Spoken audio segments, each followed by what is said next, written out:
Bonjour à tous, je m'appelle Cynthia, je suis responsable régulation chez Jussieu Secours en Moselle. Je suis très honorée de reprendre la présentation de cette web-série. Petit clin d'œil à Fabien, tu as mis la barre très haute pour la saison 1, mais tu vas voir, je vais assurer pour la saison 2. Je suis heureuse de vous retrouver pour un nouvel épisode. Aujourd'hui, direction Toulouse, la ville rose, à la rencontre de Vivien et Thibaut que l'on va rejoindre dans leur centre Jussieu Secours. Au programme, la désinfection complète d'une ambulance. Saison 2, c'est parti!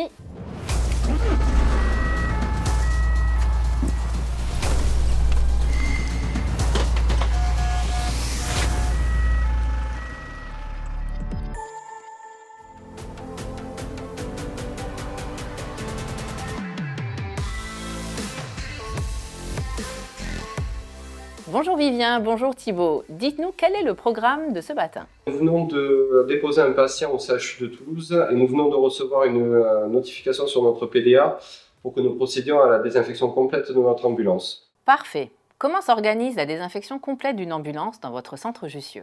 Alors, en ce qui nous concerne, les désinfections totales de nos ambulances sont gérées par notre service régulation, qui planifie celle-ci entre deux missions, lors d'un temps d'inactivité, et ce, de façon hebdomadaire.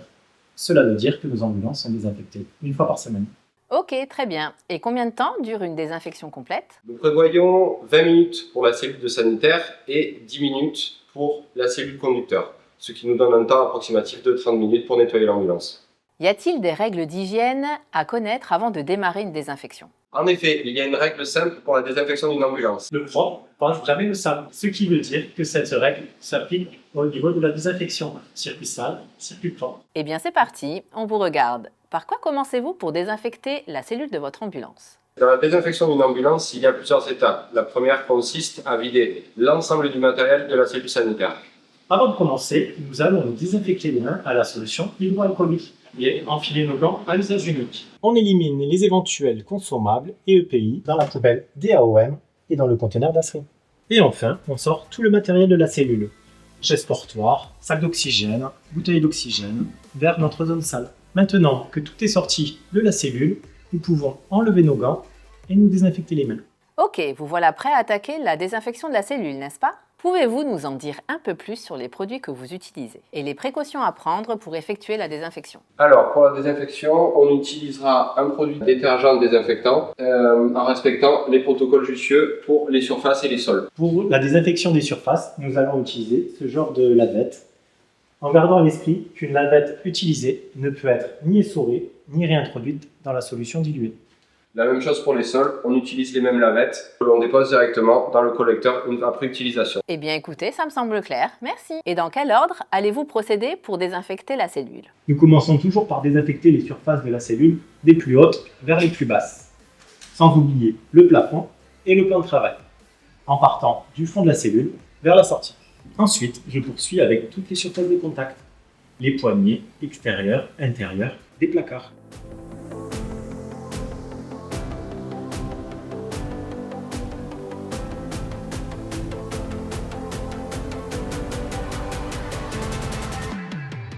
Maintenant que les surfaces de votre ambulance sont désinfectées, quelle est la prochaine étape? La prochaine étape va concerner la désinfection du matériel de l'ambulance que nous avons disposé dans la zone sale tout à l'heure. Vous vous souvenez?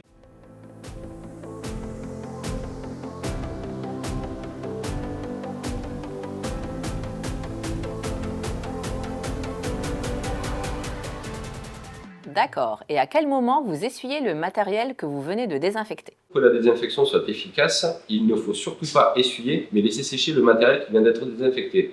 Et cela dans la zone propre. Parfait, merci pour cette précision. Et si j'ai bien tout suivi, il doit vous rester la désinfection du sol, c'est bien ça? Exactement. Nous allons pouvoir procéder à la désinfection des sols de l'ambulance à l'aide de ces bandeaux de lavage. Je trempe le bandeau dans la solution détergente et je procède au nettoyage de la cellule en partant du fond vers la sortie. Une fois que tout est fini, il n'y a plus qu'à laisser sécher. Je peux enlever mes gants et aller me laver les mains.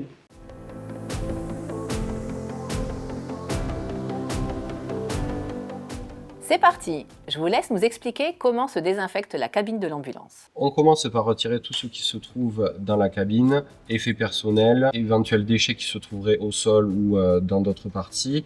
On enlève le matériel, instincteur, gilet jaune, triangle. On aspire du haut vers le bas.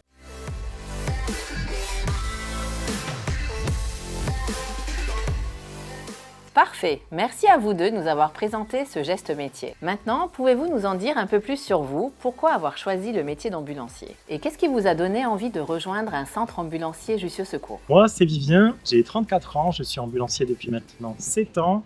J'ai décidé d'être ambulancier parce que j'avais envie de me sentir utile et d'aider les autres. Donc j'ai rejoint cette société pour les multiples activités qu'on me proposait, de la garde du péage, du transport sanitaire, du rapatriement sanitaire, tout le panel de l'ambulancier.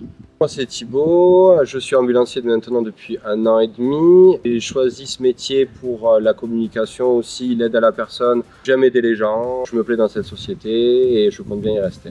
Merci à toutes et à tous d'avoir suivi ce tuto. Qu'avez-vous pensé de cet épisode?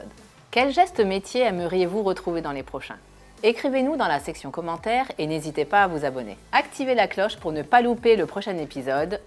Je vous dis à très bientôt. Ciao ciao!